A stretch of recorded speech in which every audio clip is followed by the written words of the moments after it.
जय हिंद साथियों, मैं जय राठौर जय हिंद हिंदी क्लास में आप सभी का स्वागत करता हूं। जैसा कि मैं पिछली वीडियो में लेकर के आया था, आपके साथ संज्ञा पर चर्चा कर रहे थे। मैंने बता भी दिया था, जातिवाचक और व्यक्तिवाचक के बारे में चर्चा कर चुके थे विस्तार से। अब मैं चर्चा करूंगा भाववाचक संज्ञा। भाववाचक संज्ञा नंबर 3, भाववाचक संज्ञा। भाववाचक संज्ञा, भाववाचक संज्ञा का मतलब समझ ही रहे होंगे आप लोग।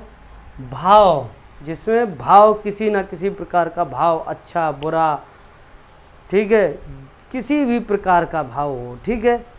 जैसे चोरी, ये खराब भाव है, ठीक है, अच्छा भाव नहीं है। जैसे भलाई करना, ठीक है, इस तरह के भाव पर चर्चा करेंगे, ठीक है। जो शब्द मन के भावों का बोध कराते हैं, जो शब्द मन के भावों का बोध कराते हैं, उन्हें भाववाचक संज्ञा कहते हैं। जिन्हें छू नहीं, देख नहीं सकते हैं, जिसे छू नहीं सकते हैं और देख नहीं सकते हैं, ठीक है। हम कभी भी किसी अच्छाई को छू सकते हैं क्या? किसी की बुराई को छू सकते हैं? किसी के मन की बात को क्या छू सकते हैं? सिर्फ पहचान सकते हैं, ठीक है। उसके साथ जब हम कोई क्रिया करते हैं, जो हम महसूस करते हैं क्रिया के माध्यम से, उसी को भाव कहते हैं, ठीक है।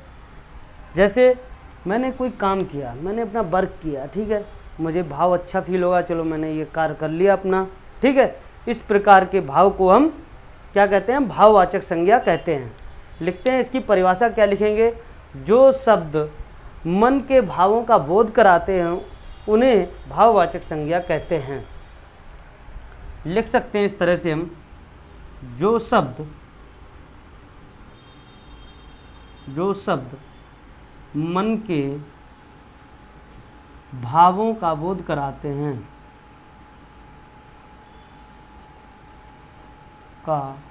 बोध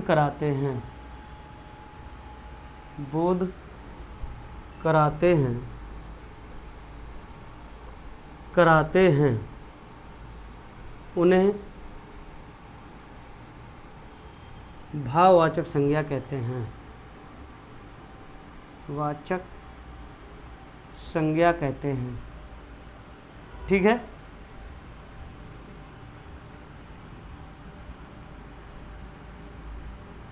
ठीक, इस तरह से हम कह सकते हैं। और क्या कह सकते हैं? एक और अगर पॉइंट लिखना चाहें, लिख सकते हैं। जिन्हें हम छू नहीं सकते हैं, जिन्हें हम देख नहीं सकते हैं, क्रिया के माध्यम सिर्फ हम महसूस कर सकते हैं। क्या है? जिन्हें छू नहीं सकते हैं,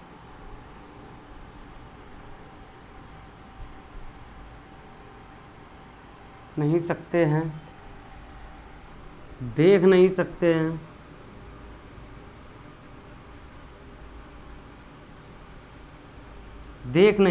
हैं, सिर्फ क्रियाओं के माध्यम से महसूस करते हैं। सिर्फ क्रियाओं के माध्यम से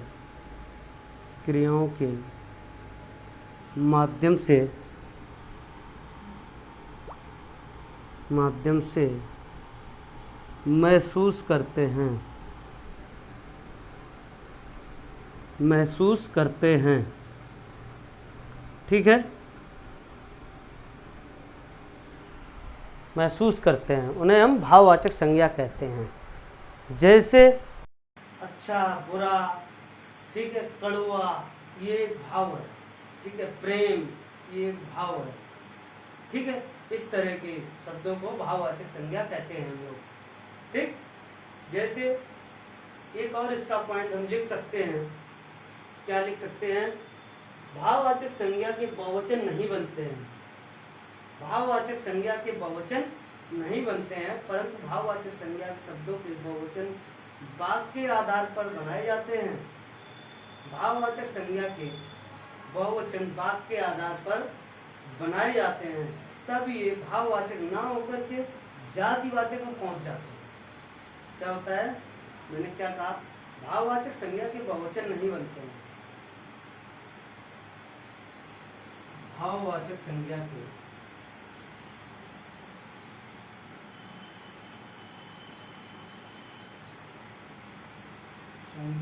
बहुवचन नहीं बनते हैं।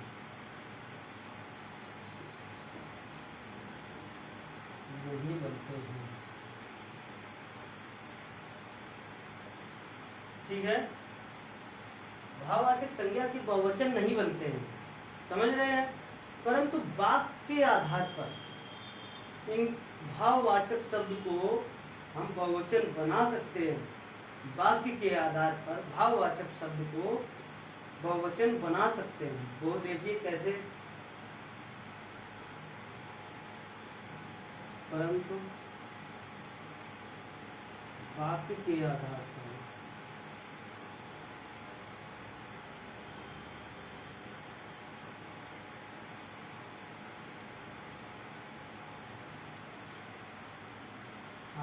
पर बहुवचन बना सकते हैं। बना सकते हैं, समझ रहे हैं। वाक्य के आधार पर जैसे हमने ले लिया, हमारे देश में कई धर्मों के अनुयायी हैं। क्या कहा? हमारे देश में कई धर्मों के अनुयायी हैं, मान्यता देने वाले अलग अलग धर्मों के। अब धर्म क्या है? धर्म एक भाववाचक शब्द है। जैसे मैंने लिखा, हमारे देश में कई धर्मों के अनुयायी हैं।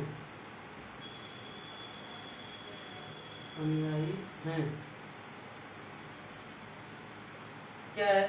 अब ये धर्म क्या है? देखा जाए, धर्म एक सिर्फ धर्म भाववाचक है। धर्म क्या है? ये भाववाचक है। ठीक, भाववाचक शब्द है धर्म। ठीक है, अब धर्मों, ये तो जातिवाचक में पहुंच गया, एक के बहुत सारे। ठीक, जैसे हम लिख सकते हैं, मैंने कहा बहुवचन बना सकते हैं, और वह जातिवाचक में, वो शब्द फिर जातिवाचक का हो जाए। यहाँ लिख सकते हैं,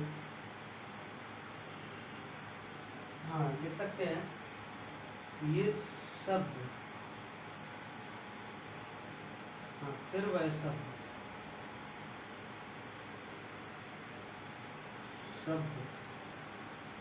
जातिवाचक में जाएगा, वाचक में जाएगा।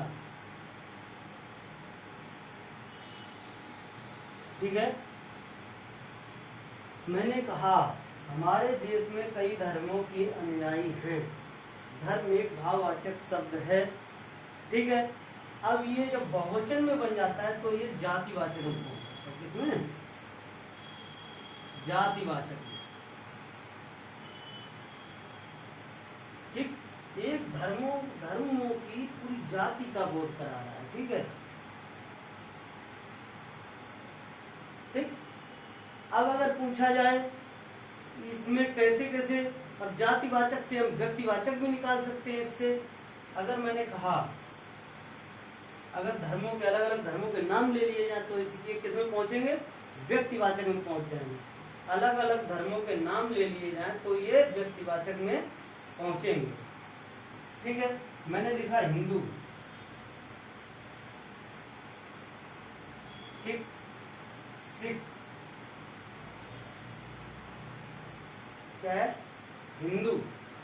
ठीक है, सिख, ईसाई, मुस्लिम। सिख, ईसाई,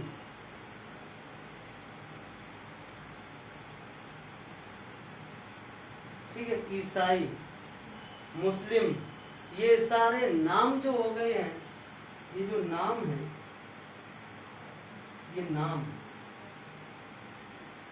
नाम, इसमें पहुंचेंगे व्यक्तिवाचक।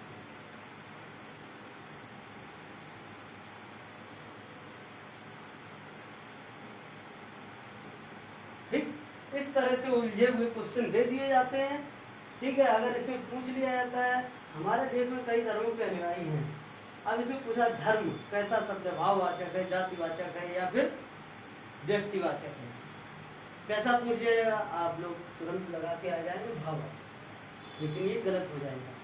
इसमें बात के आधार पर पूछा गया तो ये जातिवाचक होगा। ठीक है, अगर ये वाक्य के आधार पर पूछा जाएगा तो ये जातिवाचक होगा। ठीक है, इसी हिसाब से हमने कहा वर्तमान समय में स्त्रियों के पहनावे बदल गए हैं। पहनावे, पहनावे बहुवचन है। ठीक है, ये जातिवाचक है। ठीक है, इसके आगे अब हम देखते हैं भाववाचक को कितने भागों में बांटा गया है। भाववाचक को कितने भागों में बांटा गया है, ये और एक बार चर्चा करते हैं अच्छे से।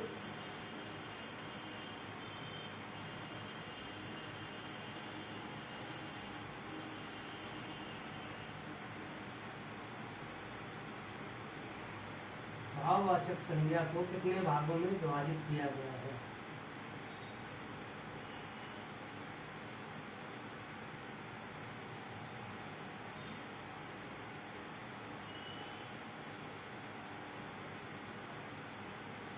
भाववाचक संज्ञा को कितने भागों में विभाजित किया गया है। ठीक है, कितने भागों में विभाजित किया गया, अगर मुझसे पूछा जाए भाववाचक संज्ञा कितने भागों में विभाजित किया गया तो हम कितने भागों में बताएंगे, 2 भागों में। भाववाचक को 2 भागों में विभाजित किया गया, मूल भाव और यौगिक भाव। कौन कौन से, नंबर 1 मूल भाव,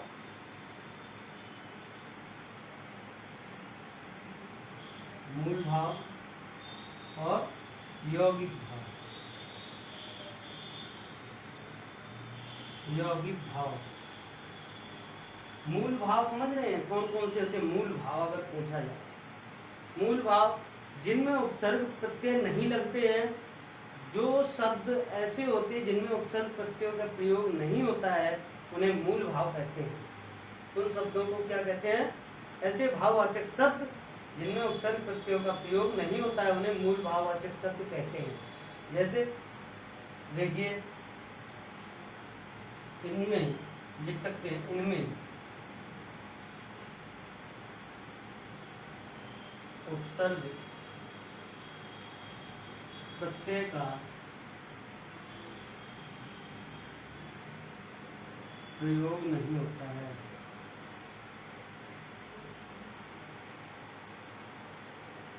होता है मूल भाव।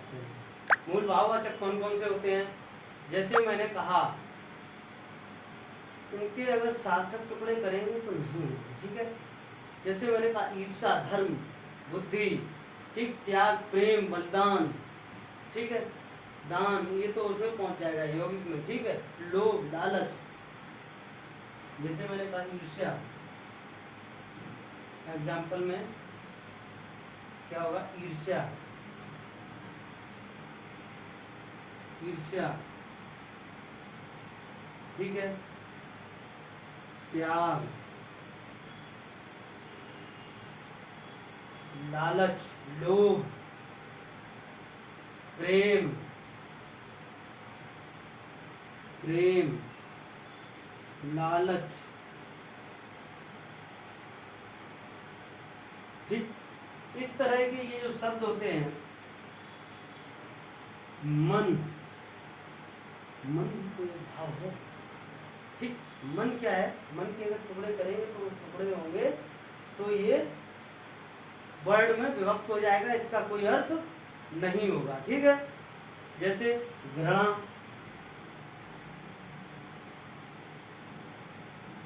घृणा, ठीक है, ये शब्द जो होते हैं इनमें उपसर्ग प्रत्यय का प्रयोग नहीं होता है। ठीक है, ये मूल भाव शब्द, भाववाचक शब्द कहलाते हैं। ठीक है, यौगिक भाववाचक शब्द कैसे होते हैं, यौगिक भाववाचक शब्द जिन भाववाचक शब्दों का निर्माण उपसर्ग प्रत्यय लगा करके होता है, ठीक है,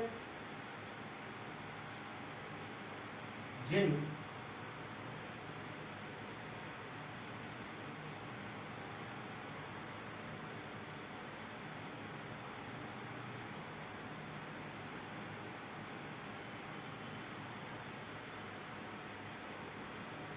क्या है, जिन भाववाचक शब्दों का निर्माण उपसर्ग प्रत्यय लगा करके होता है,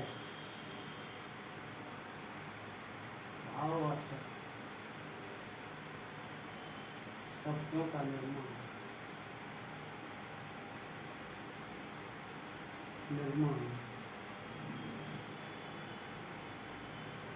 उपसर्ग प्रत्यय लगा करके होता है, उपसर्ग प्रत्यय लगाकर होता है,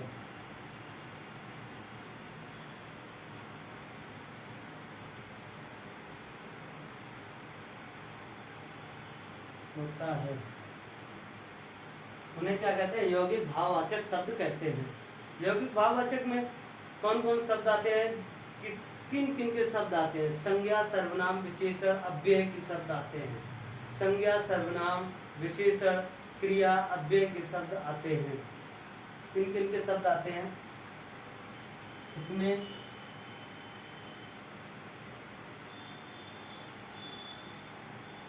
संज्ञा सर्वनाम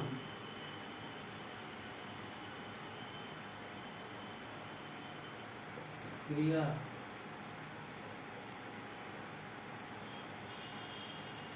विशेषण ये शब्द आते हैं,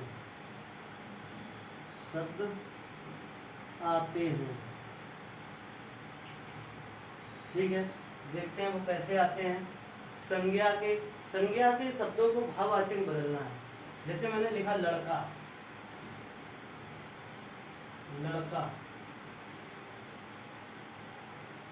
लड़का से पन लगा देंगे तो लड़कपन, ये भाववाचक हो जाएगा, लड़कपन।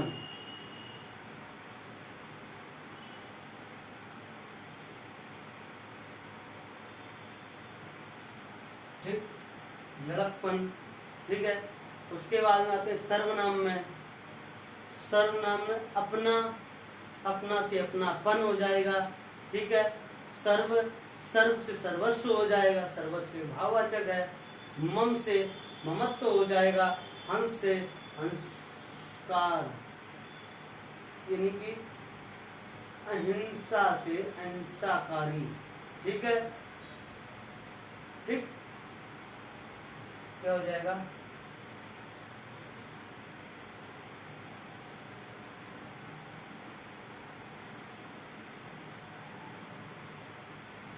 क्या होगा, अपना, तो पन लगाएंगे, ठीक, तो क्या हो जाएगा, अपनापन,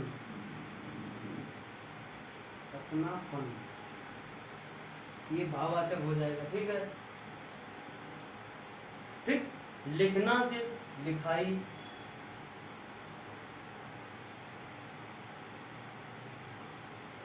जैसे पढ़ना लिखा है, ठीक, पढ़ना में ई लगाएंगे,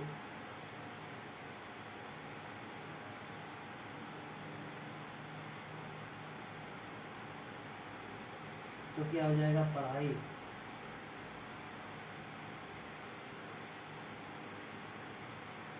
ठीक, ये हो जाएगा। ठीक, विशेषण का शब्द लिया जाए, ठीक, सफेद सफेदी, ठंडा ठंडी, ठंडक, ठीक है। बड़ा बड़ापन, बड़प्पन, छोटा से छुटपन। विशेषण के शब्द कौन से होते हैं, जैसे मैंने कहा छोटा से छुटपन, ठीक है। अगर कल्लों में भी आ जाता है, सफेद से सफेदी, सफेद,